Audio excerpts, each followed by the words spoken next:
আসসালামু আলাইকুম। 2024 সালের এসএসসি পরীক্ষার্থীরা, আশা করি তোমরা সকলেই ভালো আছো এবং সুস্থ আছো। সবাইকে চ্যানেলে স্বাগতম।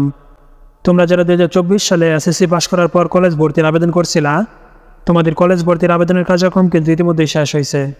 কিন্তু এখন প্রশ্ন হচ্ছে, কলেজ ভর্তির আবেদনের কার্যক্রম তো শেষ, আবেদনের ফলাফলটি কবে এবং কয়টার সময় প্রকাশ করবে?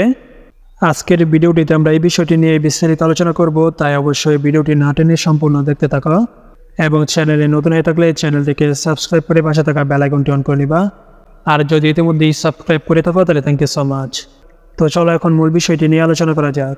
তোমাদের কলেজ ভর্তির আবেদন কিন্তু শুরু হয়েছিল 26 মে থেকে এবং একাদশ শ্রেণীতে ভর্তি আবেদনের শেষ তারিখ ছিল 11 জুন পর্যন্ত, যা কিন্তু ইতিমধ্যেই চলে গেছে। অর্থাৎ কলেজ ভর্তির আবেদনের কার্যক্রম কিন্তু শেষ। এখন কিন্তু ফলাফল প্রকাশের প্রস্তুতি চলছে। কিন্তু এখন প্রশ্ন হচ্ছে, এই একাদশ ভর্তি আবেদনের ফলাফলটি কবে এবং কয়টার সময় প্রকাশ করবে, সেটি এখন আমি তোমাদেরকে দেখিয়ে দিচ্ছি। তোমরা কিন্তু এখানে দেখতে পাচ্ছ, কলেজ ভর্তি নীতিমালার 5 নম্বরে কিন্তু দেওয়া আছে, প্রথম পর্যায়ে নির্বাচিত শিক্ষার্থীদের ফলাফল প্রকাশ করা হবে 23 জুন রোজ রবিবার রাত 8টার সময়। একাদশ ভর্তি আবেদনের ফলাফলটি কীভাবে চেক করতে হয় সেটি নিয়ে আমরা পরবর্তীতে আরেকটি ভিডিও আপলোড করব।